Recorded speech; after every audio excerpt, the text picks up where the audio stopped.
Hey everybody! Welcome to Friday the 13th, the series? I'm your producer, Robert. And I'm your host, Hill Street. And after a complete, spoiler-filled recap of the episode, we are going to discuss the show you either just learned existed or always wondered how it existed. We promise the answers will be few and far between, because we're just here to have some goofity fun exploring a show that, despite or possibly even because of its faults, isn't good and isn't so bad it's good, but is still somehow oddly charming. Let's dive in, shall we?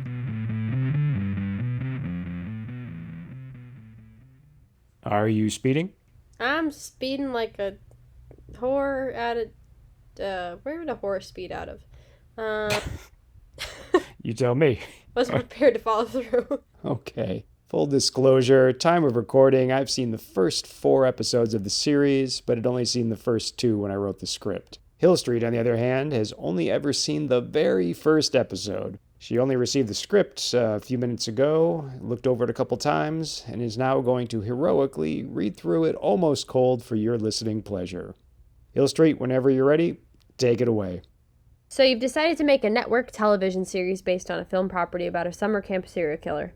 How best to begin?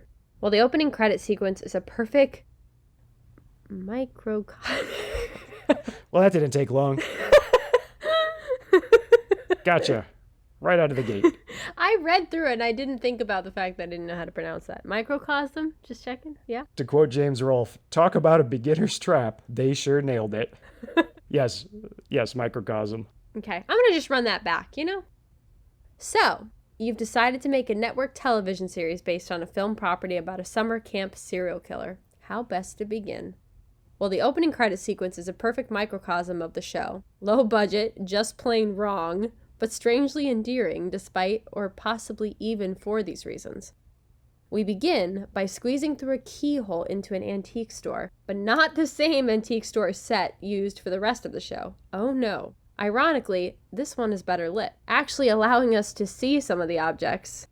The camera weaves through and lands on what I'm guessing might be an old-timey candy jar before the words Friday the 13th materialize as if etched into it.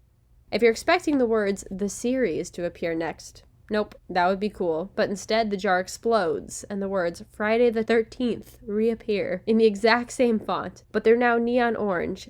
Then the words "the series" appear in neon green, leaving you less certain if you're about to watch a horror show about haunted antiques, and more certain you're about to watch the Garfield Halloween special, or maybe an episode of the Teenage Mutant Ninja Turtles.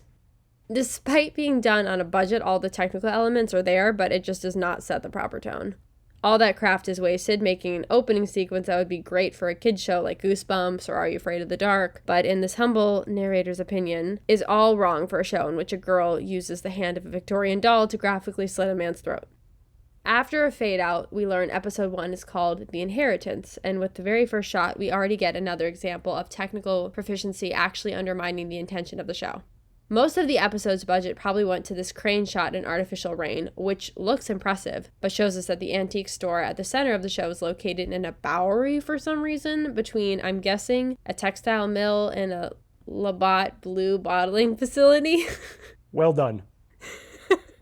Because, after a long day operating an industrial loom, I like to go antiquing. Can you do that with a Boston accent? I can do it with a southern accent. I don't think I can do Boston. Okay, let's hear it.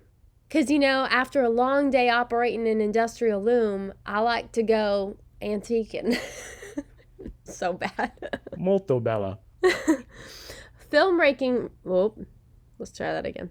Filmmaking rule 37. Don't try to make Canada look scary. They are like the nicest people. Like, Canadians are just so freaking nice. I don't know how they'd be scary. Unfortunately, they probably would have been better off with a less is more approach of just showing us a tight, static, establishing shot. Tangential point of order, why they choose to make a stunt person ride a motorcycle in the rain as one of the 2 incidental vehicles in this opening shot is something I would give anything to have an answer to. I have to say, I love how much this bothers you. The rain with the motorcycle shot, it bothers you so much, and it just kills me. It keeps me up at night. Why? I don't know. I don't know why they did that to that man. I seriously wonder, did they pay a stunt person extra money to do it? Or was it more like someone on the crew was like, oh, hey, this is my chance for people to see me ride a motorcycle. Like I can tell my friend, like, oh yeah, that's me riding a motorcycle. I'll look so cool. But they're just like, they so didn't care that it's on screen for literally about 2 seconds and then is out of frame. And they were like, well, that's going to cost us a lot in hazard pay. And he's like, it's okay. The show's going to be a huge success. We can afford it, you know? We can't afford 2 vehicles. We can afford a vehicle and a half. There you go. Another option is it happened to be raining. And they were like, well, we had this motorcycle written in. We can't take it out. Or you can't lose the motorcycle. The motorcycle is your heart. Yeah. But I digress. Filmmaking Rule 37. Don't try to make Canada look scary. Unfortunately, they probably would... Oh, did I go back too far? I did. Oh, yeah. You're down to once the vehicles pass. Thank you. Once the vehicles pass, we meet the Sims. No relation. Who make the obvious choice to wade directly through the children's swimming pool-sized puddle along the curb to meet refuge in the store. To seek refuge. Okay. I'll try this again. I can read. Once the vehicles pass, we meet the Sims. No relation. Who make the obvious choice to wade... Oh my god. I'm sorry. I can do it. Once the vehicles pass, we meet the Sims, no relation, who make the obvious choice to wade directly through the children's swimming pool-sized puddle along the curb to see... This is like a tongue twister. Go ahead, say it. Who wrote this? You did. No. That's the thing. Every actor on set is like... Oh, yeah. Who wrote this? Yeah. Oh, I get it. It's something my actors used to tease me with when I was directing this or that. Anytime an actor stumbled on any line, I'd be like, who wrote this thing? Am I right? It is a tongue twister. Once the vehicles pass, we meet the Sims, no relation, who make the obvious choice to wade directly through the children's swimming pool-sized puddle along the curb to seek refuge in the store. Guess the factories were done churning out Canadian tuxedos for the day. I don't blame the actors, as I'm guessing the conversation with the director was something like, I'm on board. I'm just having trouble justifying why my character would walk through the puddle. You know, that's valid, though, but... Yeah, I've spent enough time around actors. I know how they think. Yeah. Like, why would their character do that? It doesn't make sense, but... Total aside, Hill Street, do you know what a Canadian tuxedo is? No. It's when you wear all denim. Oh, yeah. Yeah. I saw that on America's Next Top Model. Really? Okay. Might be too much of a diversion now, but tell me later the context of that. I am fascinated. Will do. Well, brave those rapids they do to take a chance on an antique store that's just as dark as every other closed business on the street.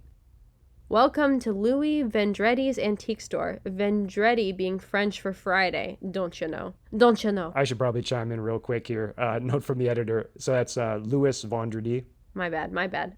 Welcome to Louis Vendretti's antique store. Vendredi being French for Friday, don't you know? Not sure if that's a tip of the hat to Canada's French-speaking population or not. Inside, Louis Vendretti, aka Uncle Louis, seems a bit flustered when Mr. and Mrs. Sim enter with their daughter Mary. And again, just editor's note for the folks at home, that's Vendredi. Did I say Vendretti again? Yes, twice. Just wants to be that for me. Hey, Hill Street, how come you don't speak with your accent no more? Inside, Louis Vendredi, aka Uncle Louis, seems a bit flustered when Mr. and Mrs. Sim enter with their daughter Mary, who simultaneously makes and breaks the episode. The actress who plays Mary is a whole side story we'll get into later, but she's fantastic. The problem is, Mary is an absolute psychopath, but they aren't telling an evil kid story. They're telling a haunted doll story. So they have a psychotic child find a haunted doll. On paper, that sounds amazing, but that's not the story they were telling. So at no point does the story acknowledge what a little Norman Bates Mary actually is, and you, the viewer, are left wondering if you're the crazy one. That's very well said. Mary spots Vida, the episode's haunted doll, and the design is actually kind of interesting in that it's almost monochromatic. Mary sneaks outside with Vida, where the viewer's grip on reality is pushed to the limit. The number of times I've rewatched this scene to confirm what I actually saw are borderline criminal. First, I thought it was some side alley because there wasn't rain, but there are 2 pedophiles working on a car that wasn't present moments ago. Then I realized it is in fact the street we just saw, but then where did the rain go? Then I confirmed there's not only lightning and thunder, but for a split second we see the rain coming down in the foreground before the camera dollies away, but somehow none of the 3 characters are getting wet. Maybe Mary is under an awning, but what could possibly be covering the guys in the street? We saw that whole street. There's nothing there. It is madness. The show is actively gaslighting us, taking only half the steps necessary to convey rain. It's a masterclass in Lynchian storytelling. Yeah, this scene, is probably takes the cake for the most bizarre in this episode, which is saying something. It's just like, when it happened, when I watched it the first time, I was like, did I just imagine that? It was just so strange because you couldn't figure out where you were, where they were, what was happening. It's so, I'll keep reading it, but it's just so. You feel like you must understand it because there isn't that much going on. But then after the fact, you're like, but something wasn't right, and I can't put my finger on it. Yeah. It's like, yeah, it's bizarre. Also, just, I know this is like a common theme in this show, but this little girl, I mean, how old do you think she is? Like 6? I mean, I'm terrible with ages. I guess just off the top of my head, I would have said more like 9, but I don't know. I'm guessing, let's meet in the middle here and say she's like 7 or 8. Deal. And her parents just are not remotely watching her. Like, she goes outside, and I don't know, I haven't read this part yet, but she comes back, and they're completely unaware that she was gone for a while. It's just, it's all so strange. Regardless of this being the street, probably, I don't trust any of my senses anymore. I'm going to go with my first impression and just say that Mary steps out into Pedo Alley. Probably just to mess with us and make us think the show actually knows what it's doing and we're insane. But we get a nice dolly move that follows Mary probably darting to the nearest awning and ends with her framed by 2 guys working on a car. It's a genuinely nice composition, but it's so well composed and draws the eye so clearly to Mary that, wow, never side with the pedophiles, but it almost reads like she's putting herself out there as bait. Because after she pulls Vita's string and listens to her talk, these weirdos approach her, and she's not only not afraid, she straight up warns them, you better leave us alone. Vita tells her, you can have anything you want, Mary. More like, you can have anything you want, Mary. And hisses like a cat. And then Mary swings Vita at the nearest creep, slits his throat open, presumably with Vita's hand. Despite the minuscule budget, in fact, this was on network TV, they actually take the time to show the slashed neck. Now, it's entirely possible you might have a different conclusion about what happened in this moment because nothing makes sense, but I think it's perfectly clear Vita is talking, but not influencing Mary, other than vaguely encouraging her. Vita has powers we'll only see later, but Mary isn't under her thrall. Vita told her she can do what she wants, and she wanted to slit a creep's throat open with a black and white Victorian doll. It's just weird. And on the subject of Vita having powers, this was both the time and place to establish them. We had 2 creeps working on a car engine with only a hood support rod between them and a busted hand. A telekinetic powers reveal was served up on a silver platter, but Mary slapped it out of the server's hand with the haunted doll. So the creeps back off, presumably so the bleeding one can die. We never do get closure on that, and Mary runs right back into the store.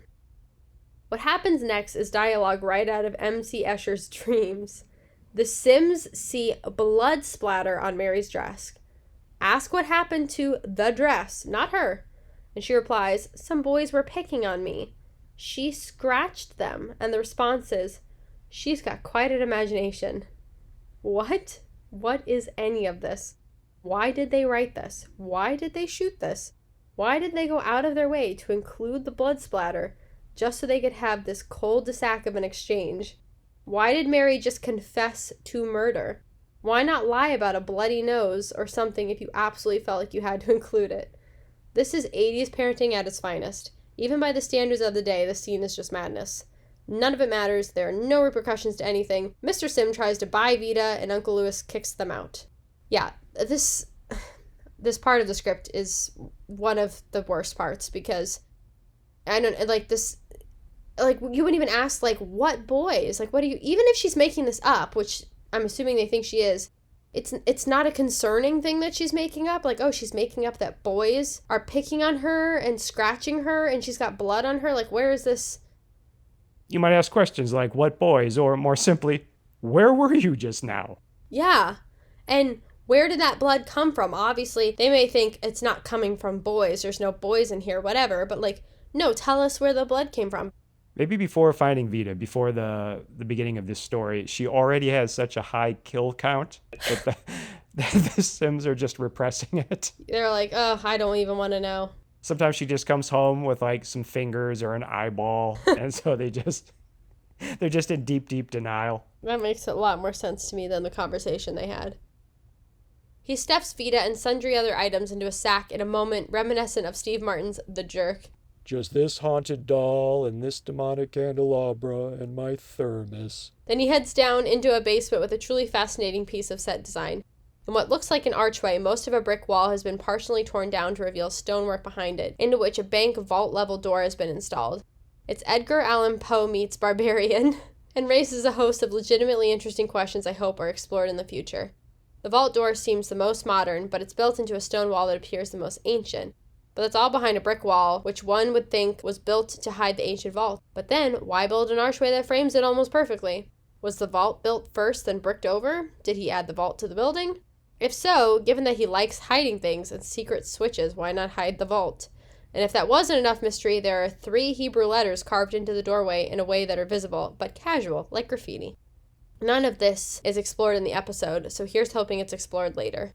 Especially since, given where and when this was made, those 3 letters are probably the most diversity we're going to get on this show. True that. In a further bit of possible gaslighting, the storm blows the shop door open, making a mess and blowing garbage in, but we don't see any evidence of this later. We just get an oblique line later about the place being a mess, which might be a reference to this, but it's hardly definitive.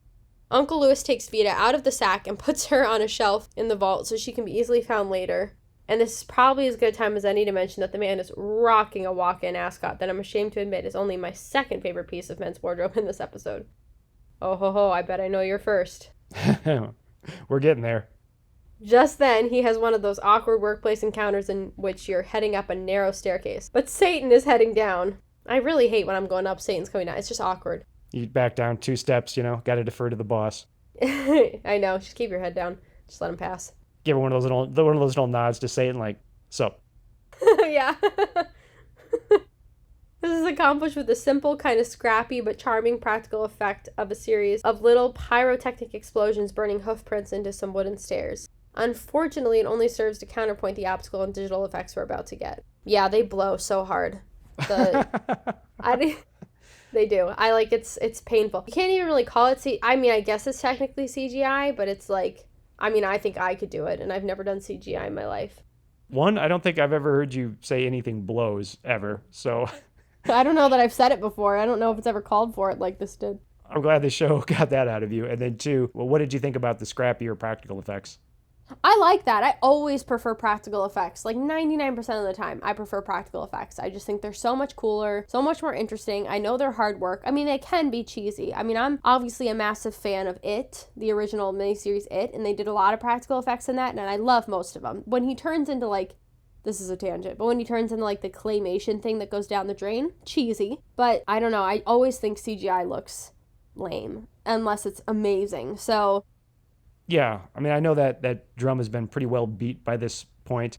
I'm not necessarily even saying that the practical effects here are, amazing. Like I said, they're a little bit scrappy, but there's something kind of charming about that, Yeah, and they're way better than their digital effects. My God, those are ridiculous. And they just are never as scary to me. Practical effects are always scarier to me.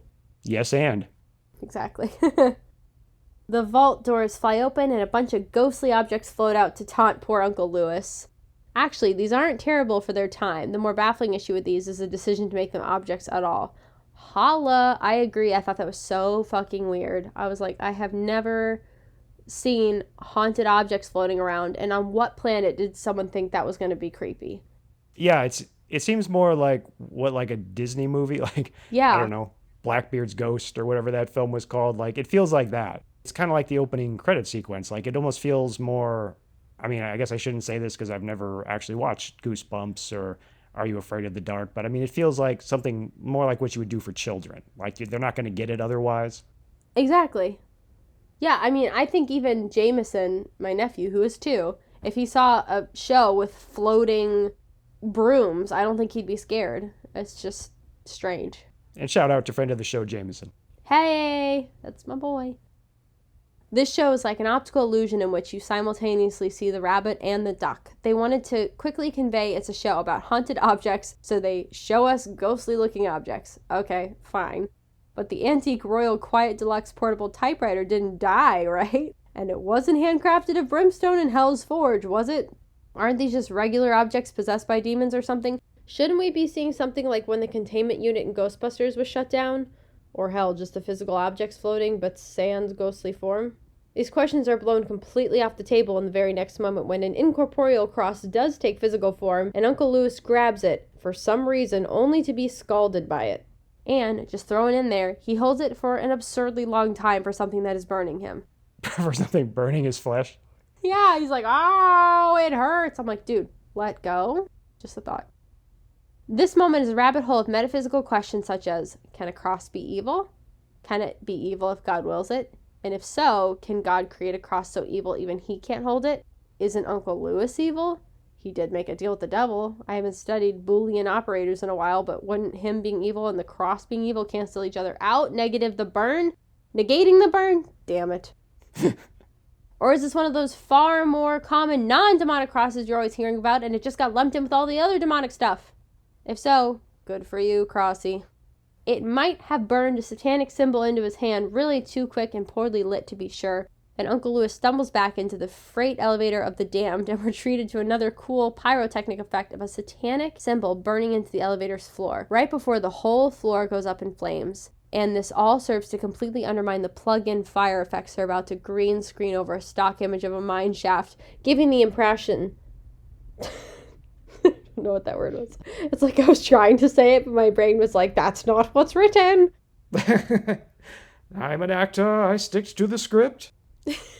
Any other time, I would appreciate that greatly. And this all serves to completely undermine the plug-in fire effects they're about to green screen over a stock image of a mine shaft, giving the impression the flames are above the shaft, not interacting with it, to create an illusion comparable with something high schoolers might have done on public access television of the time. Almost as bad, with no rigging or help from the camera, the show next wants to convince us a 7-year-old actor is hanging for his life. Fortunately, Uncle Lewis gives up pretty quickly, and we're treated to a composite effect of him falling that looks exactly as good as you think it does. Commercial break! Some shows have a monster of the week. This series has a curio of the week. And so do we. Believe me, no one paid us for the following endorsements. And, once they hear the show, it's more likely they'll pay us to retract them. We just want to share some cool things with you, while simultaneously using our platform to give a little free promotion to those without a massive advertising budget. So Hill Street, what is your curio of the week? My curio of the week is the Depop app, D-E-P-O-P. I love that app. It's an app where you can basically sell your stuff that you don't want anymore, which I know there's a lot of apps for that, but I like this one specifically. I think it's designed really well. I mean, people will literally buy anything on this app. Like anything. Like people will buy your like eyeshadow palette that you've been using for 6 months and you just clean it and they'll buy it half used. It's kind of crazy to me. You can sell like any of your old stuff. It's kind of crazy. It's a really good way to like make money and it's a good way to get rid of stuff. I am trying to get rid of stuff. I am the ultimate collector of stuff that I don't need. I am constantly buying new clothes and I want to get rid of my old clothes. So I sell my old clothes on here. And I mean, I like how it's designed because it's very user friendly. It's really easy to list the stuff that you want to sell. It's very easy to buy stuff from people that you want to sell. And you can put up a price. Like let's say I'm selling a dress for $30. You can put up a price. And if someone likes your item, like gives it a heart saying that they like what you're selling, there's a button where you can hit send offer. So if I listed it for $30 and someone likes it, I can send them an offer for $25 or whatever and say, hey, do you want to buy it for this price? Or they can send me an offer. A lot of people just buy it for what you list it for because usually people list things for pretty decent prices, but never hurts to send an offer if you want to buy something and be like, hey, you're willing to sell it for $6 less or something. And their shipping is really easy too, because they just have Depop shipping where you just print the label right at your house, stick it on the box and just drop it off at like a package drop off. So you don't have to like deal with going to the post office and waiting in line. And you just do it based off of the weight of the item. Like if you think it's less than a pound, if you think it's 2 pounds or whatever. So it's all just really, really easy to use. And it's a good way to make extra cash. There's really cool, unique stuff on there that you don't see at the store a lot of the time. Like I've found things. That's the danger of the app though, I will say. Sometimes you're on there trying to make money and sell stuff and then you see stuff. You're like, ooh, I want that. I need that. But I have also done trades on there where I have something that's too big for me, someone else has something that's too small for them, whatever, and we'll trade versus selling. That's another way to use the app. But yeah, I think it's a really cool app, and I've already sold probably 15 or 20 things on there that I didn't want and didn't need and somebody else wanted. So big fan of the Depop app. Highly recommend. Well, I'm glad you've learned to get by with only 10 candelabras. And skulls. Yeah, I know. Oh my God, I could get rid of so many skulls. My curio of the week is Canadian filmmaking collective Astron 6. If you like Sam Raimi, James Gunn, or Red Letter Media, check out their diverse filmography, which leans heavily into genre fare. If you already know of them, it's probably from their features The Editor, Father's Day, and Man Borg, but their short films are just as entertaining and available for free on their website, and, to a lesser extent, YouTube. Some of the former members are still making films, including Psycho Gorman, but it's a shame the group as a whole didn't find wider success, as I can think of no one except Raimi who was able to do so much with so little. Put it this way, if you like the title of their short film, Laser Ghosts 2, Return to Laser Cove, you'll probably like their work. And if you recognize you're witnessing genius upon learning there is no previous Laser Ghost film, and they spell laser both ways, definitely track them down. One stock footage establishing shot of a lovely, if completely nondescript Canadian city later, and we meet Mickey, one of our 3 main characters, and her Patrick Bateman in training lawyer fiance Lloyd, who's none too pleased Mickey has been called away to deal with her dead uncle's haunted curio shop. Plus, he probably has to return to some videotapes. We don't see it, but I guarantee you Lloyd has an absolutely inscrutable vanity plate, and the restraint they showed in not giving him a giant, late 80s cell phone blows my mind. In a speed run of bad acting choices, the actor portraying him points to an "my bad," points to indicate he's talking to someone, touches his chin to convey he's thinking, then adjusts his tie to express confidence in his decision. Aha. It's a rapid-fire trifecta of bad acting known in Canada as a hat trick. In a series of night shots that are as dark or light as they need to be at any given moment, Mickey, suitcase still in hand, lest we be confused, she had to travel far from home, arrives at Uncle Lewis's shop, finds the door ajar, and just heads in anyway. I know, that one was a head scratcher for me too. And then she's like surprised when there's someone else in there. Yeah, it seems obvious. And again, editor's note. So I've seen a few more episodes than you, who've only seen the first episode time of this recording. There's no explanation given in this episode, but it'll actually turn out later that she and Ryan the Lion live here. Oh, okay. Yeah, so it makes sense if you hang in there for 4 episodes, but that's never explained in the first 3. Interesting, okay. 87% more baffling is the decision to have one lone extra walk past, which Mickey doesn't notice, demonstrating an alarming lack of situational awareness, especially for someone about to investigate a business with a front door that's ajar. Granted, it's Canada, so I guess she was never in any real danger. A masked figure jumps out to scare her, so she breaks a vase over its head. I know, and he doesn't flinch. She breaks a freaking glass vase over his head, and he like almost no flinch. She's like, boop, like head dips for a second, then he's like, hey, like shows no pain. Also, you just broke a priceless urn we can't sell. And you probably released a ton of ghosts. That too, good call. This turns out to be her cousin, Ryan the Lion Dalian, playing a prank. Ryan is wearing a wide-necked fuchsia t-shirt, which I only bring up to support my friend Hill Street's theory the show ran out of a budget to provide the actors with wardrobe, but they didn't realize it until he showed up on location. So he's always just wearing whatever old comfortable clothes he threw on to drive to set.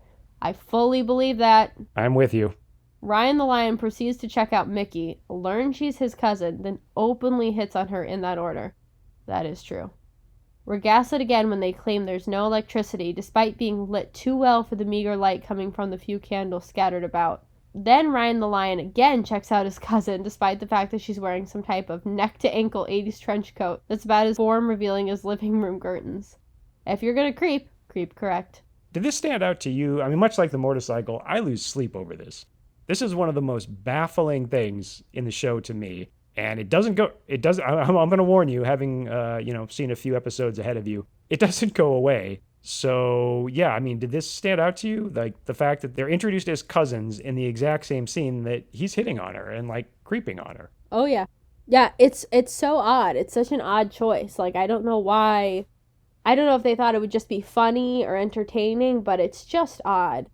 Like, they could have someone else creeping on her throughout the show. It didn't have to be her cousin. I don't know why they're playing up that angle. But yeah, it's quite blatant. It's not subtle. It's weird.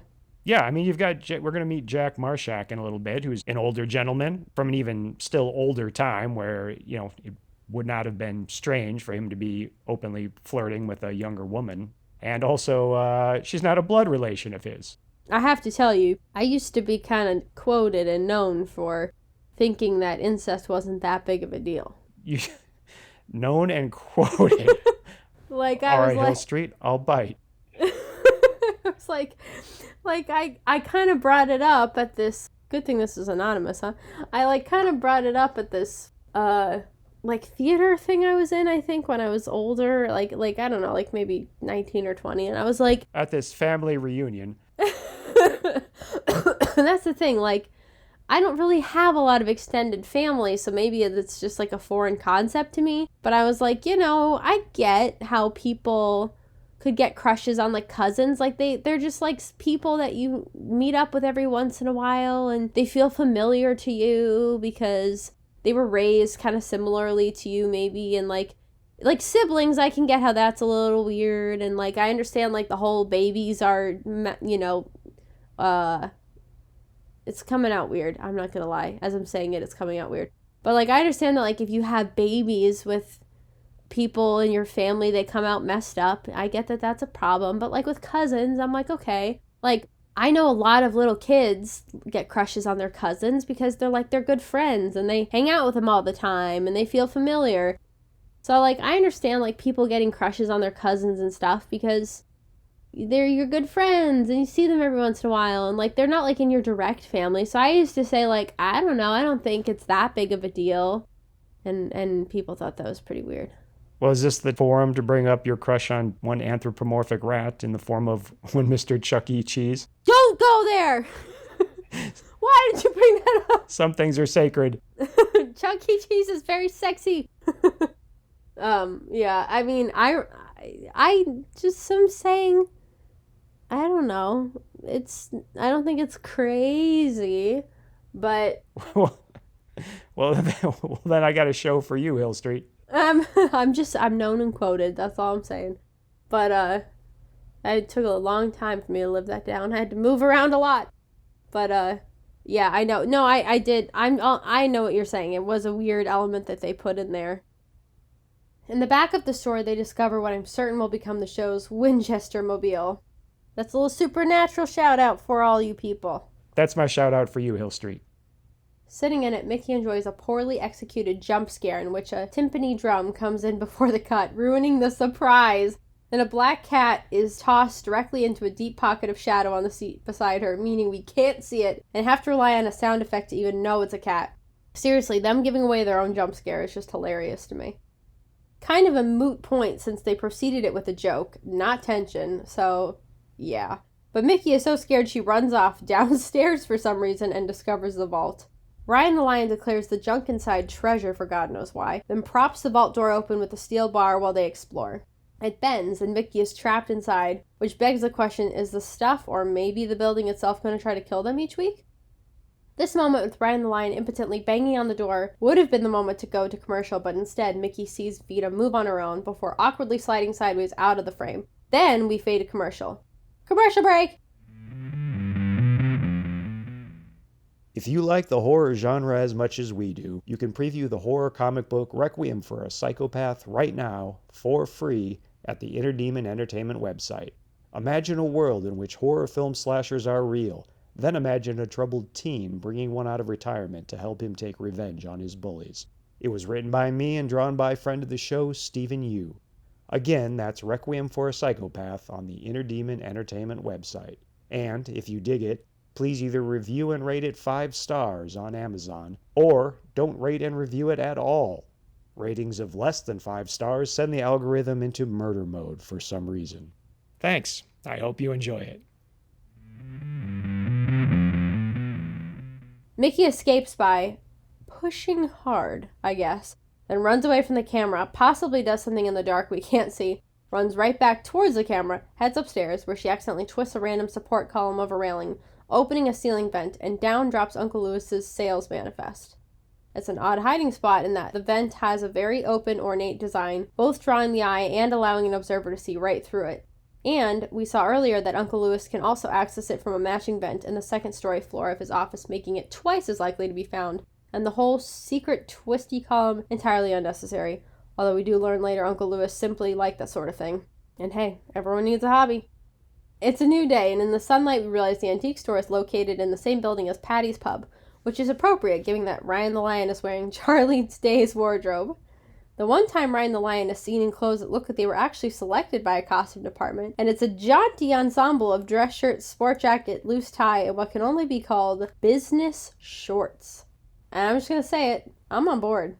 It's no more odd than Mickey's broom skirt, white tank top ensemble, which, a little note to the viewers, no bra, which is wildly distracting even for me, and I don't even like boobs, but I just could not stop staring at the fact she had a white tank top with no bra.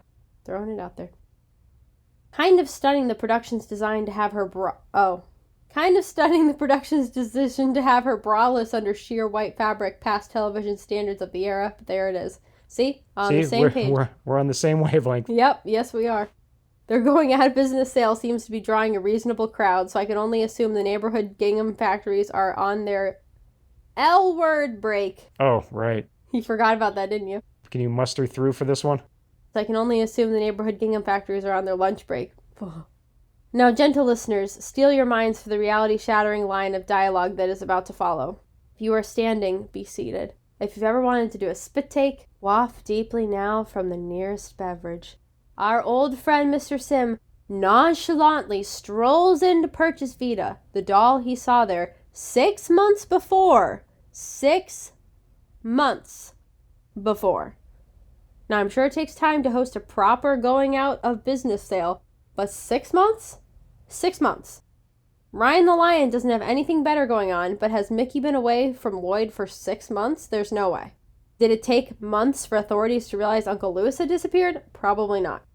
I presume the show is accurately reflecting how long it took the legal system to declare Mickey and Ryan the Lion the legitimate heirs of the store, since Uncle Lewis didn't actually will it to them, which is kind of an interesting detail, but it's a level of gritty reality that you just don't expect from a show like this. So the line hits you like a freight train, and again, makes you assume you've just suffered a psychotic break. That line was ridiculous, Robert. Throw me under that bus, Hill Street. Like a million words in one sentence. You know my kink, being called out for my run-on sentences. It's hot. And even once you've mentally reoriented your timeline, you're still left wondering, has Mr. Sim been coming back every day for 6 months? Does his commute to his fiduciary advisor job take him through a Bowery? Did he just get incredibly lucky showing up today of all days without calling first? It's been so long, Mary's probably grown out of playing with dolls at this point. Did you play with dolls when you were young? I played with Barbies. Really?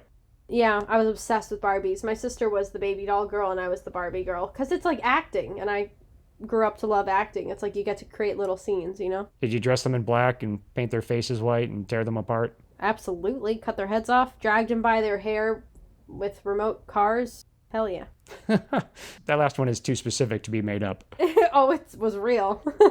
And then once you get old enough, you just make them have sex. Did you and your sister really have remote cars? Yeah, we loved them, and we loved dragging our Barbies around the house by their hair and running over them. You both did? Yeah, she's the one who got me into it. Okay. She was a little twisted. She used to kill her Sims off all the time in the Sims game. She used to, like, put them in the pool and then take all the ladders away so they drown, or she'd, like, set them on fire. She's grown up to be a totally normal human being, by the way. FBI, if you're listening. Yeah, no, she's a gem of a human and a great mom. But yeah, she was like kind of twisted. I'm the one who grew up a little questionable. Did you ever do the tea party thing? No, we never did tea parties. I never got into that. And when I see it in movies, my brain's like, that's not real because we didn't do it. But I guess some kids are into that. Well, that's my question. There's this thing that we just never seem to really question in media, where it's like, oh, it's a little girl and she's having a tea party. And I mean, like, yeah, maybe these days not so much, but, you know, media from a couple decades ago, like, no question, right? Right. I understand enacting things that, like, you picture adults doing. If it's a case of, like, oh, I'm going to marry my 2 stuffed animals. It's like, okay, yeah, marriages are real and happen in modern day. Yeah. But it's like, why a tea party? Like, I would understand, a little child being like, oh, okay, let's do a dinner, because kids have dinner every single night. It's a thing that actually happens. And if you kind of are trying to imitate things you know and you see adults doing, which a lot of children do, that makes sense. But tea parties aren't something that American children certainly, see adults doing. It seems like they've only maybe heard of them through like English literary works from a couple hundred years ago. Right. So like, what's the impetus for any young child to be like, oh, that's something I want to imitate? Yeah, I know. I don't know. I've never done it. I didn't do it with my friends. It would have to be something that their parents were like, this would be fun. I don't know where they're getting that from. I never did it. I remember Barbies. I remember baby dolls. I remember going to my friend Alexa's house, and her mom had a chest of like costumes that we could dress up in, and that was so much fun. I always loved going over there and putting on like princess dresses and running around and playing dress up. Oh, until you said princess dresses, I was going to say the same thing here, actually. Like my brother and I would go to a neighbor's house where they had a sack of they weren't costumes exactly, but there was some stuff in there. I think there was maybe some karate pants or something like that, or maybe someone's old like army jacket or something, but it was costume adjacent. And so, yeah, we just kind of was like, oh yeah, let's put on this and pretend for a little bit, and then we'd switch to something else. Yeah, that was so much fun. I did it wasn't all princess dresses, but yeah, costumes were so much fun. And I don't know, after we put them on, to be honest, I don't know what we did, but I just remember it was fun. Then again, I guess we were both predisposed. I mean, we've both done theater. Yeah, exactly. Circling back for a second, I just think it almost seems like if you're going to see a child imitating a tea party in media, it almost seems like they should all be doing a Mad Hatter impression. Yeah. That should be their basis for what a tea party is. And they should all be like, drink up, move down, move down, move down. That would be way more fun than what they actually do. That's what my kids will do. Shall we continue? The only rational conclusion is, despite having a wife and daughter at home, Mr. Sim cruises the Bowery on... Oh my god, you're killing me with this L word. The only national conclusion. It is a national conclusion. The only rational conclusion is, despite having a wife and daughter at home, Mr. Sim cruises the Bowery on his lunch breaks. I know less is more, but one shot of him getting his mail and seeing an advertisement would have gone a long way towards establishing... What the hell? You want to take a stab at that, or should I go ahead and spoil the surprise? Verisimilitude? Verisimilitude, yeah. Verisimilitude. You nailed it. I know less is more, but one shot of him getting his mail and seeing an advertisement would have gone a long way toward establishing the verisimilitude. Why did you put the this llama in here? The llama! Good movie theater. The verisimilitude of this art. Why did you put this in here? My mind is just anxious the whole time now. Why did you stop? You nailed it that time. Because I was anxious. But one shot of him getting his mail and seeing an advertisement would have gone a long way towards establishing the verisimilitude of this already mind-bending moment. Mickey doesn't want to sell Vita, but is won over by Ryan the Lion's cognate argument of, okay, but we're going to anyway, giving us a glimpse of the endless charm that earned him the moniker of the Lion. And let's do that one more time. It's cogent. I wasn't really paying attention. I was just happy you passed verisimilitude. My script is broken your brain at this point, so 3/4 of the way through. We're getting there. Mickey doesn't want to sell Vita, but is won over by Ryan the Lion's cogent argument of, okay, but we're going to anyway, giving us a glimpse of the endless charm that earned him the moniker of the Lion. Rawr. That night, a hooded figure sneaks into the store, and after a comedy of errors, we meet the most charismatic adult actor of the show, Jack Marshak, who gives off a real Dr. Loomis vibes, and feels like he's going to be the Bobby to the show's Sam and Dean. Hey! That's for my supernatural folks out there. Wah, wah, wah, wah, wah, wah. Shout out for Hill Street. Hey! Was this show an influence on Supernatural? Note to self, look into that. Quick aside, did you get any Dr. Loomis vibes? Yeah, I could definitely see that. I could see Donald Pleasance playing that role. Absolutely. Yeah, although, Jack Marshak did a great job. We'll talk performance and acting when we're done with this. How about that? Jack doesn't know Uncle Lewis is dead, nor that he has a niece and nephew who now own the store. So it's time for a getting to know you scene in which the lead actress of the show is lit and or positioned incorrectly, leaving her half in shadow in a way that isn't stylistic, it's just plain wrong. Counterpointing that mistake is dialogue that mentions both diabler. Why you use? These aren't my words. These are the show's words. I couldn't do anything about this. Plus, I honestly kind of thought you might know these words more than I do. Diablery and Deucens? Yeah, diablery and I tried to write Deucens phonetically since I even have trouble doing searches for it online to see what the hell Ryan the Lion is actually referring to. Something he supposedly learned from comic books, no less. But yeah, for the purposes of this script, diablery and Deucens. Huh, nope, not heard of that crap. Counterpointing that mistake is dialogue that mentions both diablery and Deucens. 2 words I had to look up just to make sure I heard them correctly. So the show is going hard in the paint with devil worship terminology and just daring the satanic panic of the 80s to cancel it. It's funny. Less explicit is the relationship between Jack Marshak and Uncle Lewis. All we know is they met as boys, became friends when Jack opened Uncle Lewis's eyes to the occult, and now they appear to be 2 old bachelors who work together running an antique store. The slash fiction just writes itself. Internet, if you haven't already shipped the hell out of these 2, get on it. Between the 3 of them, they figure out Uncle Lewis probably made some kind of deal with the devil, or maybe 2 deals? Wealth and immortality, although Mickey kind of shoots that down, so unclear. But what is clear is that the sales manifest might have the answers. Even Jack Marshak doesn't realize the manifest hiding place can be accessed from the upstairs floor, so they use the clunkier ceiling access so that Jack can then demonstrate a second secret hiding place. Makes you wonder if more secret stashes will be revealed in future episodes. That occurred to me too. I also wondered that. Cross-referencing the manifest with a scrapbook of newspaper clippings, they put 2 and 2 together and realize bad things soon happen to anyone who buys Uncle Lewis's antiques, including, in a real legal loophole, everything sold that day by Mickey and Ryan the Lion. Should have read that fine print. Exactly. Always read every waiver before you sign it. My dad taught me that. I actually do too. When I go to like escape rooms and stuff, I read the entire waiver. My whole group is like, come on! I'm like, you gotta read the waiver. Well, yeah, when you specifically seek out horror-themed escape rooms. Any escape room that involves active chainsaws, yeah, you might want to read the fine print. Cut to Mr. Sim giving Vita to a 6-month older Mary and telling her not to tell her mother, although he's going to tell her mother right after a quick commercial break. But before that, we again get Vita telling Mary they can do anything. And merrily. But before that, we again get Vita telling Mary that they can do anything. And Mary smiling with so much malice it causes shrinkage. Commercial break! Welcome to Crystal Ball, the segment where we gaze into the future and let time make fools of us all. Our Crystal Ball question of the week is, will the antiques always just happen to end up in the hands of psychopaths? Oh, yeah, absolutely. I mean, I think it's what they think propels the story, is these antiques can't...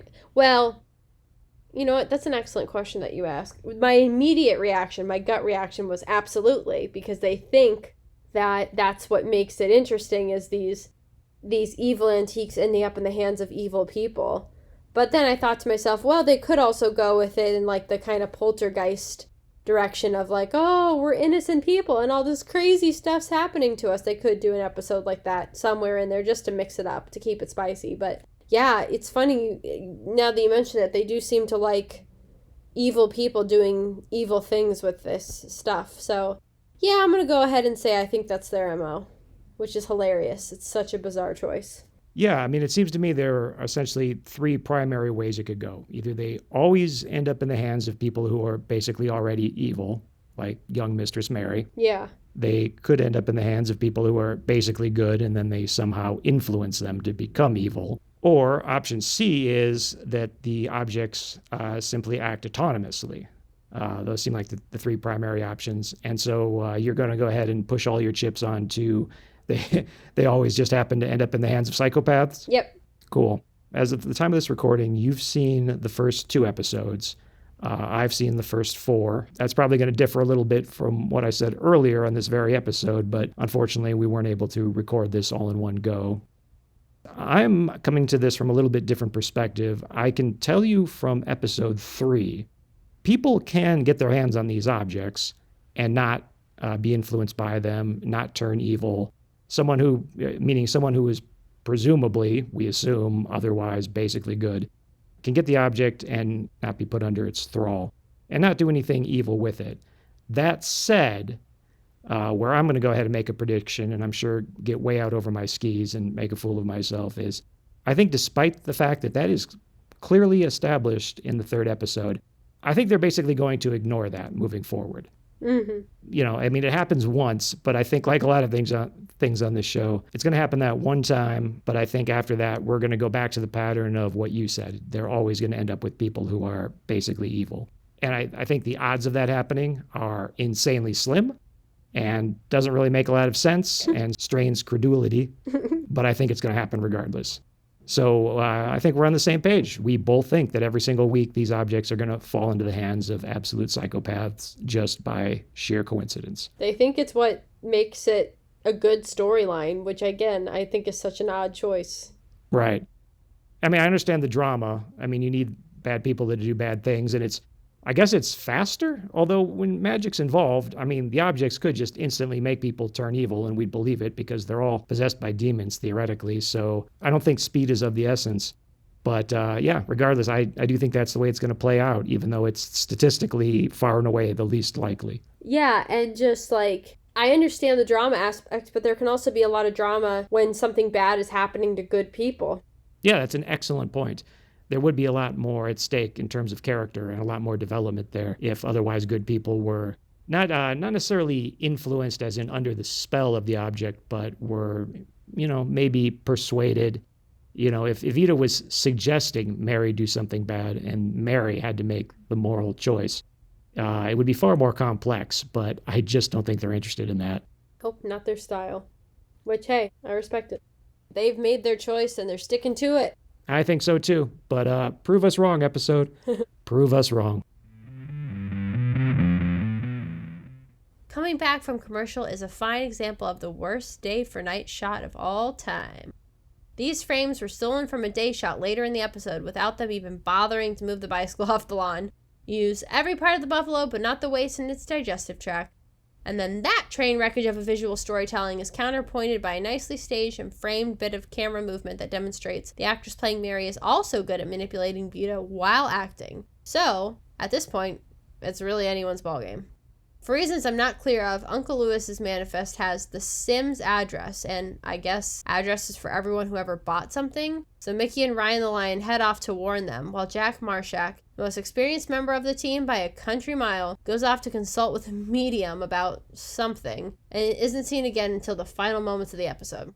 Yeah, I know, I also thought it was really weird they had the addresses for everyone. I'm like, don't most stores, you go to buy something and you give them cash and you walk away? Who the hell has the addresses for everything? I'm so glad you're chiming in on this because I think you have been to far more antique stores than I and have probably purchased a lot more antique-y kind of stuff and curios and whatnot. And yeah, I'm like, this isn't like a bed and breakfast in Europe where I expect them to like write down the name of everyone who spends a night. I know it was the 80s. Apparently it was Canada, but the idea that, yeah, you're going to get like a full name and address for every single sale seemed odd to me. And then also, doesn't that negate almost the entire premise of the show? Like if the drama is we have to track these objects down and find these people, it's like, oh, well, here they are. Yep, excellent point. As soon as that sales manifest falls from the ceiling, like, well, we can close the book on this one. Yeah. Couple hours of phone calls and this show is done. All in a day's work, my friend. The only reason people would be giving their addresses is if they bought something massive like a dresser and it needed to be delivered. It's like coming back in through customs. Do you have any haunted items to declare? Do you have any items that are haunted and worth more than $10,000? I'm sorry, you have to put them on the form, sir. Mrs. Sim, Mary's stepmom, who seems tough but fair, puts Vita in a closet only to have Mary immediately retrieve her. Could have trimmed some fat there. Mrs. Sim intervenes, and now, a mere 31 minutes into a 45-minute episode, we learn that Vita has telekinesis when she lines up a roller skate at the top of the stairs. Even though Mary does as she's told and approaches with Vita, Mrs. Sim, clearly spooked, backs away, and given how creepy Mary is, fair. We get a solid old-school stair fall and a nicely composed high-angle shot of a deceased Mrs. Sim, and Mary wandering off with a complete indifference to her second kill. At least, the second we know of. But no, she's not dead. Mickey and Ryan the Lion show up just in time for Mary, Vita, and Mrs. Sim to hop into an ambulance with Mrs. Sim, and off they go. Technically, they could have grabbed Vita right then and there, but stealing a doll from a little girl whose mom almost just died probably would raise too much attention, so the chase continues. I wouldn't give a fuck. I'd be like, you give me that fucking doll, you piece of shit. That'd be me. But, then the episode would be too short. They gotta fill 45 minutes, so. In Mrs. Sim's hospital room, Vita tells Mary to kill her stepmom, and she does. No hesitation. In a death scene that's awkward for all concerned, Mary holds Vita up to her stepmom's mouth, and Vita swallows her soul? Maybe? Drew the hallelujah? Not really clear. But poor put-upon Mr. Sim comes back, finds his dead wife, and begins to cry, while Mary sits nearby, alternately playing with Vita, giggling and flashing a sideways glance at her dad that says, "Watch it, old man, or you're next." Commercial break! Let's go ahead and kick off our one-time only segment.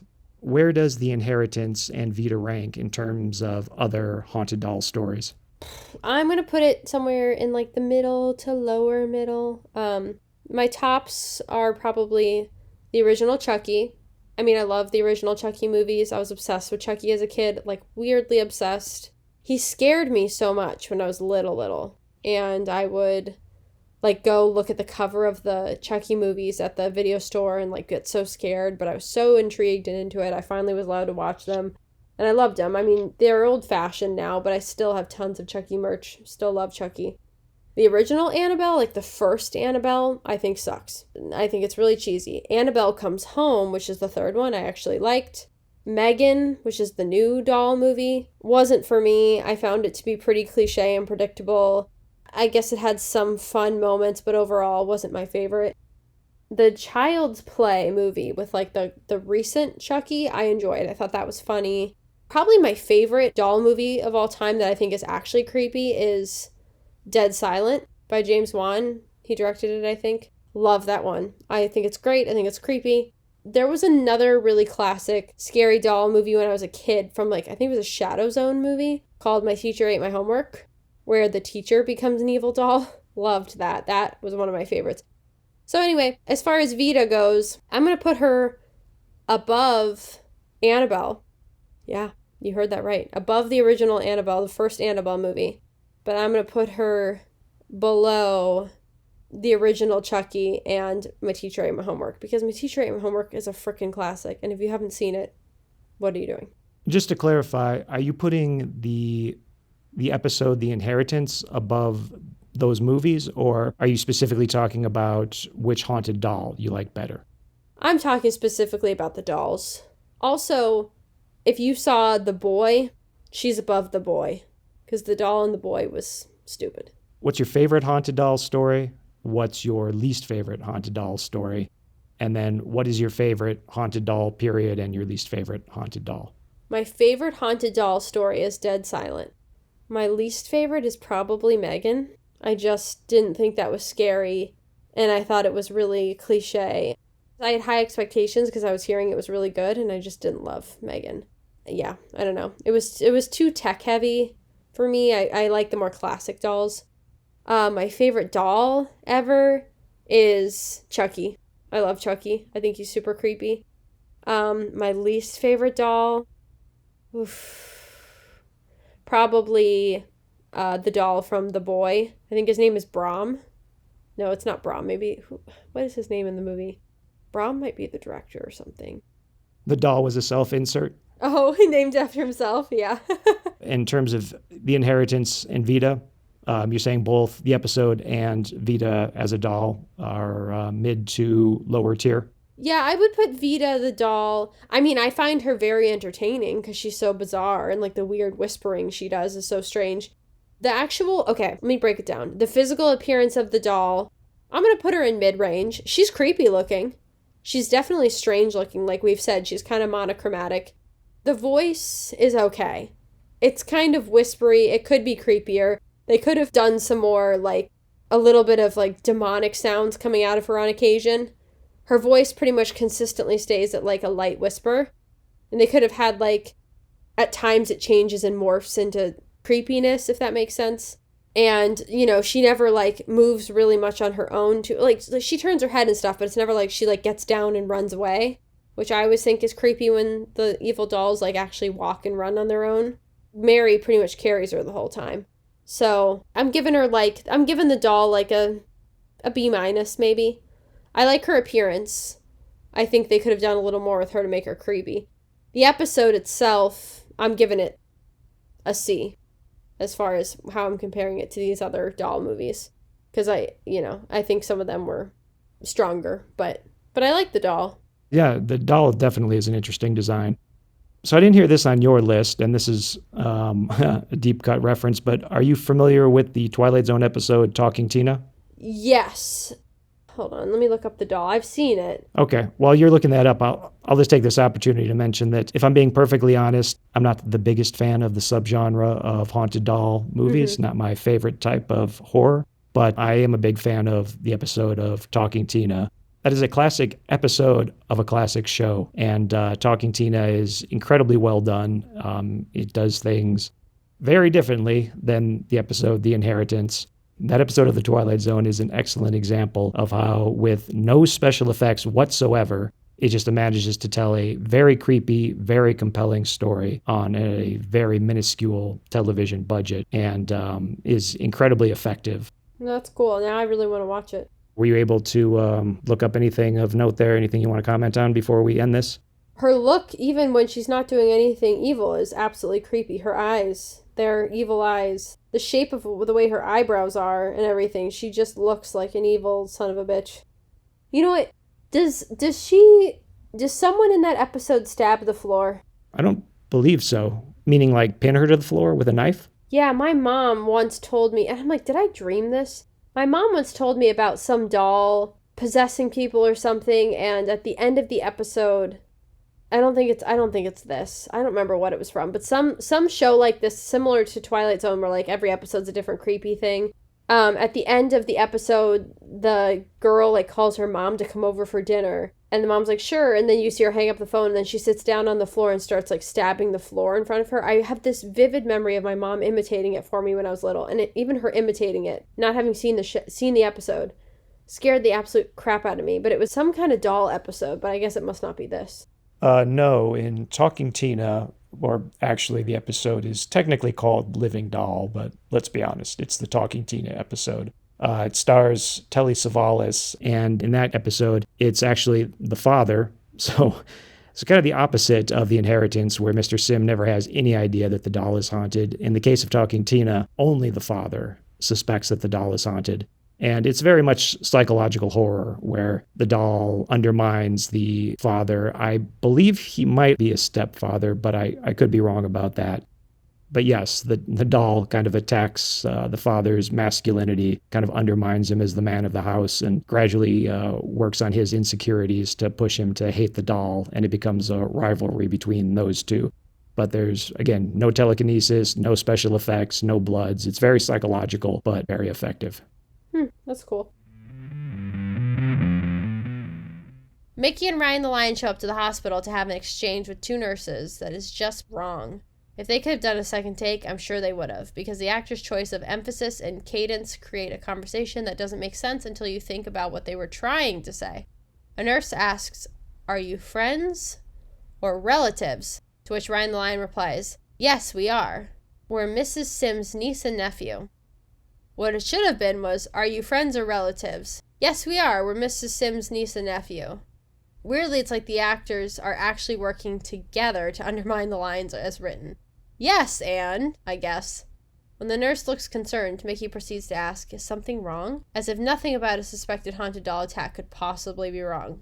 Upon learning of Mrs. Sims' tragic demise, our heroes hear the call to action and go home to get some shut-eye, one assumes.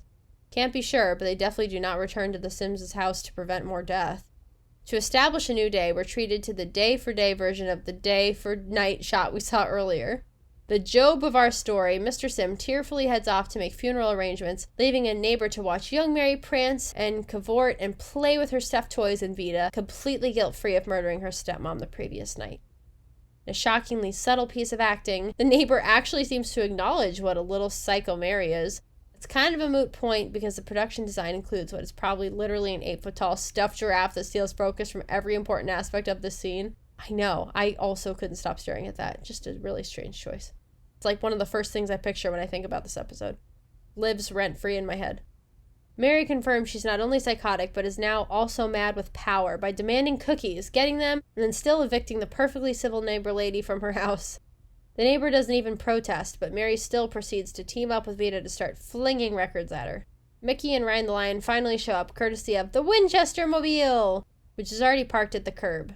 They stroll casually up to the house, creating a strong sense of tension in the viewer, who's on the edge of their seat, wondering, will the show be able to afford the insurance to ever see it being driven? That's funny.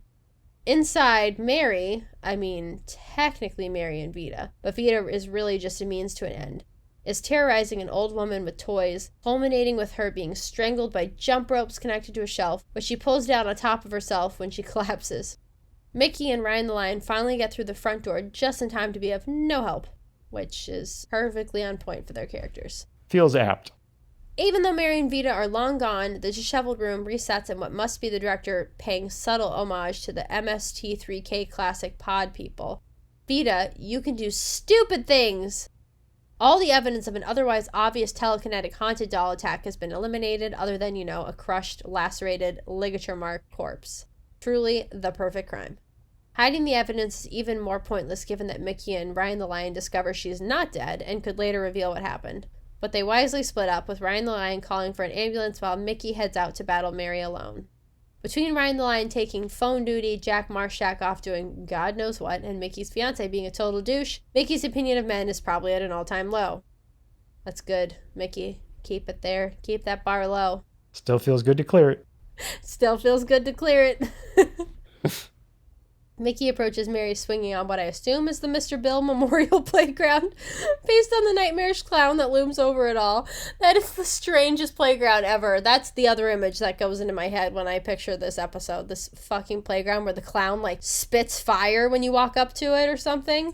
Yeah, it's one of those moments where it's so simple, but afterwards, if you tell someone... So they go to this playground with this strange fire-spitting clown that looms over everything. You're like, wait, no, I'm sorry, I guess I dreamt that? Yes, that's how I feel. I've seen this episode at least 4 times, and this playground, every time I think about it, I'm like, I feel like that's something from my nightmare, and that wasn't in the episode. And then I watch the episode, I'm like, no, it's in here. It's so strange because it's not related to the doll, so this playground exists, but not related to the doll, and it's such a terrifying playground. It's like all kinds of messed up. I hate it so much. I hate it. It upsets me. It's one of 2 or 3 scenes in this show where you're certain if you showed this episode to someone else, it would just skip over that scene, or should be at a normal playground and they'd be like, I don't get it. You'd be like, no, there was a clown, I tell you. Yeah, exactly. Yeah, I'm convinced I made it up every time. Total aside, do you know who Mr. Bill is? I do. Oh no, Mr. Bill. I do. How do you know that reference? I bought a Mr. Bill dog toy for a friend, not getting that it was a reference to something. And they were like, oh my God, it's Mr. Bill. This is an older person. They're like, oh my God, this is Mr. Bill. That's hilarious. And her dog's obsessed with it. He's always making it go, oh no, Mr. Bill, all day long. And it drives them absolutely mad. And I didn't know it was a reference to something. So then I looked it up. Oh, cool. Yeah, she's literally all day long. We just hear, oh no, Mr. Bill, morning to night. And I was like, that's awesome. When you looked it up, did you actually, go on YouTube and fire up an old episode of SNL and watch a sketch or anything? Yeah. I don't know if I watched the full sketch, but I got enough of it to get the gist. That's fair. You don't need a lot to see where it's going, yeah. Yeah. Mary pelts her with a swing and a move that proves she isn't just evil, but also kind of a jerk. In a pair of shots in which the color grading gets wonky for no apparent reason, the clown spits fire, which raises a whole host of new questions in the home stretch of this episode. Up until now, Vita can manipulate objects, but she doesn't make them do anything they can't already do. So, could this creepy clown head always shoot fire? Is that standard for Canadian playgrounds? If you live in Canada, please let us know. I'm very glad that you brought that up, because I know we just talked about it, but I had the same questions. What is happening? Did it always do this? Is she doing this? I could talk about this all day long, but this playground scene is just the most upsetting part of the episode for sure. Well, this is the time and place. We can go as deep into that as you want to, because Yeah, even having seen a few more episodes, that's going to be a recurring theme, is not really establishing the rules we're operating under Yeah. ever. I So hate that. I hate untied ends. Loose ends. I guess I could have said loose ends. Untied ends isn't a saying. I hate loose ends. It haunts my brain in this stupid clown playground thing. I know it's what draws me to this show. It begs these questions where it just invites you to fill in the gaps yourself. And I know by the time we finish watching this show, like, you know what my apartment looks like. Every single wall in this entire place is just going to be Charlie Day's conspiracy map of how do these things work? What are the rules? What kind of supernatural agreements are we under? Yeah, but we will unravel it together. Mickey is then pelted by a tetherball.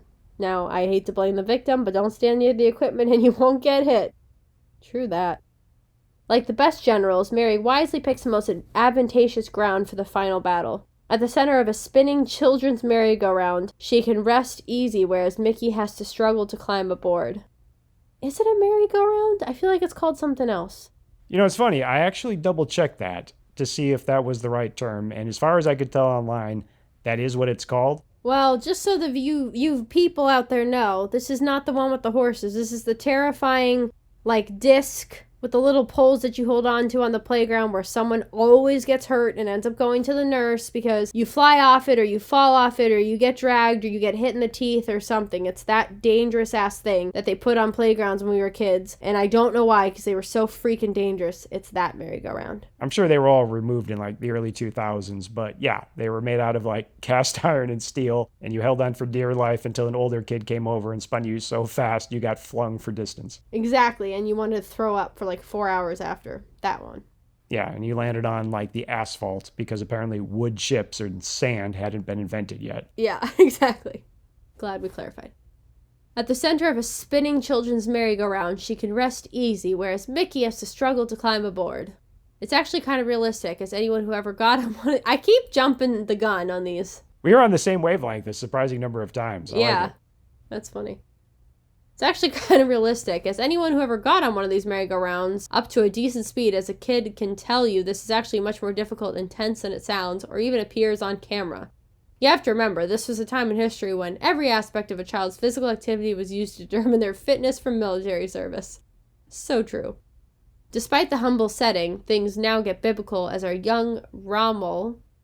Rommel? No, you nailed it, Rommel. Yeah, the Desert Fox, World War II.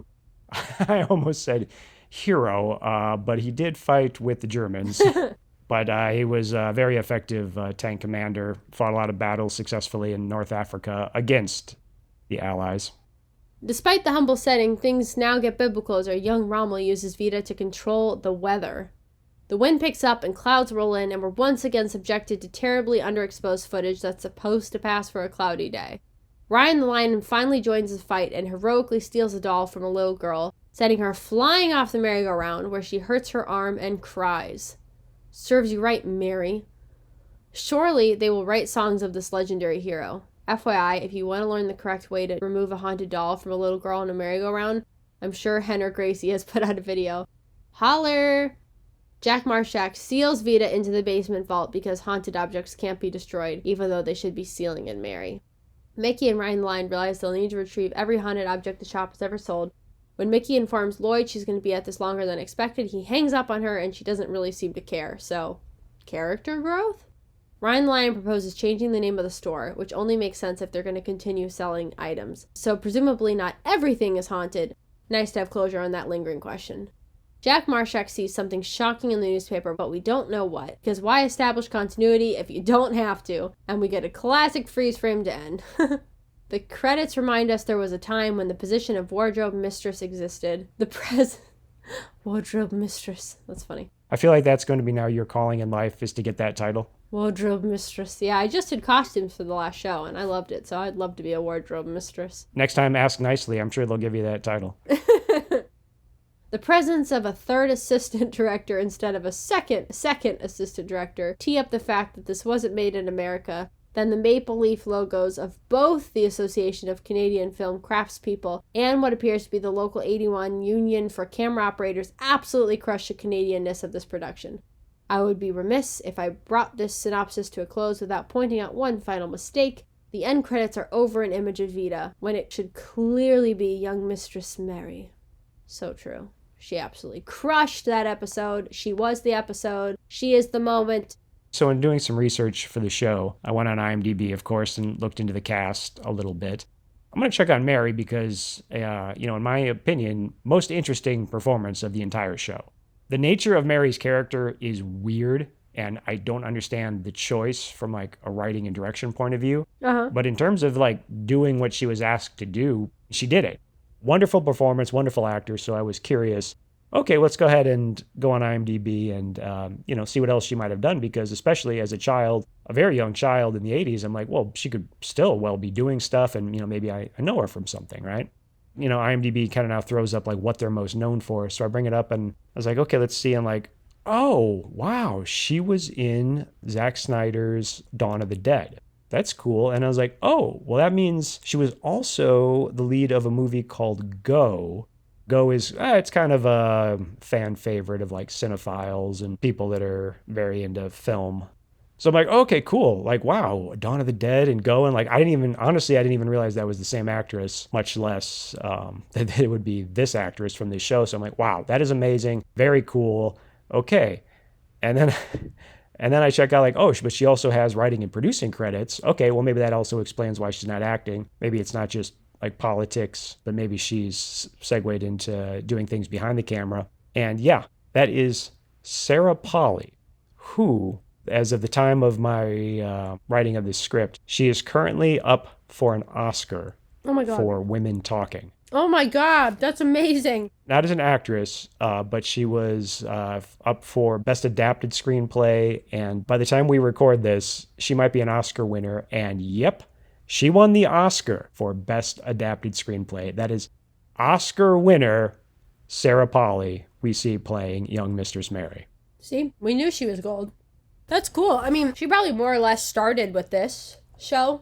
I would have to double check, but I'm 99.9% certain this was absolutely introducing Sarah Polley. Yeah, and she probably barely remembers doing it, honestly, when you're that young. But hey, I mean, you got to start somewhere, and now she's an Oscar winner. That's pretty freaking cool. Yeah. Oh, I would give absolutely anything to interview her about this show. I know. That would be awesome. Which I'm also sure is the absolute last thing she would ever want to do. She's just sitting there in her director's chair with her feet resting on the head of her Oscar. I know. Little spoiler, eventually here, one of these episodes is directed by David Cronenberg. So be curious to see what other little, diamonds in the rough we discover as we go through this. Yeah. Are you good to kick off the maiden voyage of our recurring segment, Favorite Actor? Oh, easily, Mary. Easily.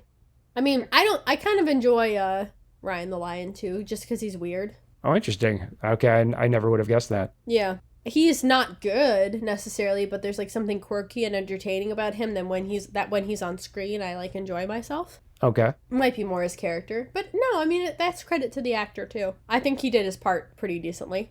I mean, he plays the zaniness of that character well. I was entertained. But yeah, Mary's by far the best. Fascinating. Yeah, I mean, I absolutely agree with you that about Mary. Definitely put her at the top. Yeah. Knocked it out of the park. One of the creepiest kids I've ever seen in a show. Yeah. So very cool there. But yeah, actually my order would be a little bit different. Now, I know you weren't a huge fan of Chris Wiggins playing Jack Marshak, but actually he would be my number 2. Mm-hmm.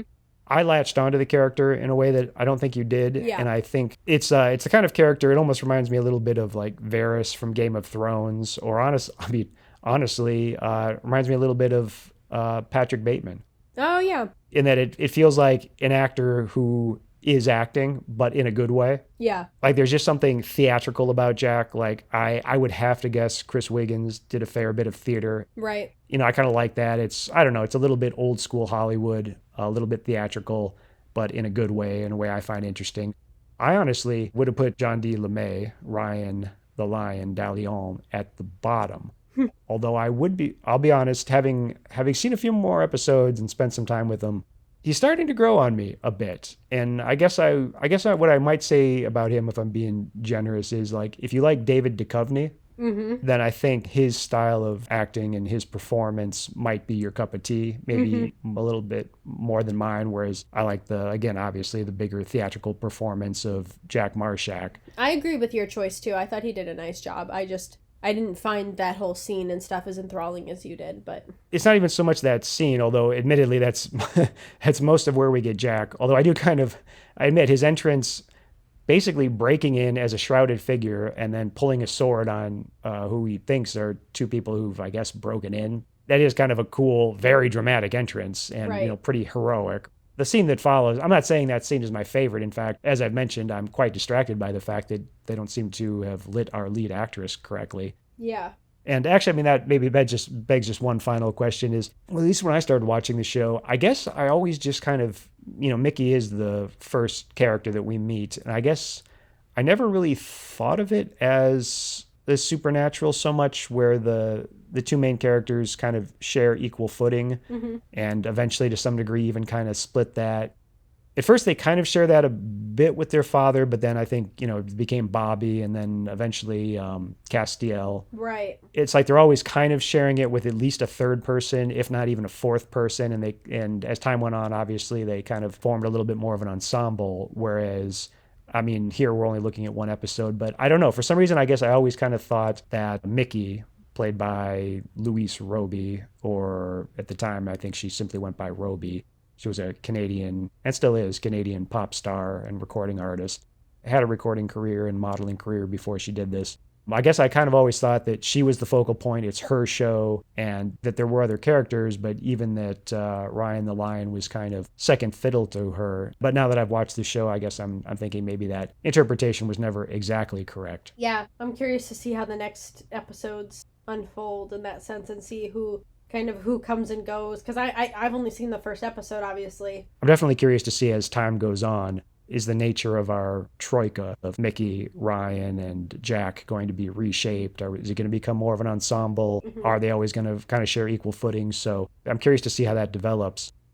Just to bring this episode to a close, Hill Street, what would you give The Inheritance on a scale of August, Osage County to Unstoppable? You had to bring up Unstoppable, the greatest movie of all time. I'm going to give it a 6. I'm putting it right on par with Vampire Diaries. Your turn. It's a neat premise. There's a lot of creativity. There are some genuinely good performances. There's some great practical effects, or at least some charming practical effects. And so for that reason, I'm going to go ahead and give it 3 Unstoppables. But due to the compositing effects, the digital stuff, some baffling script choices, and just decisions overall, an opening that doesn't really seem to fit tonally, and some strange decisions regarding relationship between our main characters, etc. I'm going to go ahead and take off 2 Osage counties for a net rating of only 1 Unstoppable. I cannot even believe you're using that word in relation to this episode, but I hear what you're saying, but it's just so offensive. Hey, the show is going to continue to grow and evolve, I'm sure. Maybe next week it'll be 5 Unstoppables. Who's to say? Who's to say? Thanks for listening, everyone. We know you have a lot of choices when choosing a Friday the 13th The Series podcast, and we sincerely thank you for choosing ours. Real strange Jason didn't show up, but honestly, I respect their decision to hold him back. Special thanks to Joshua Romeo for original music, and to Stephen Yu for original art. If you want to support our show, you can leave a review and rate us 5 stars on Apple Podcasts. If you want an occasional update on our projects, you can sign up for our newsletter at the Inner Demon Entertainment website. And if you want to follow us on social media, honestly, we don't like social media. We're not good at social media, but links can be found on our website. Be sure to join us next episode if you want to hear about a haunted quill pen that grants murderous wishes, set in a homoerotic monastery that turns the creep factor up to 11. Take care until then. And as we like to say around here, memento mori, remember you will die. Good night, everybody.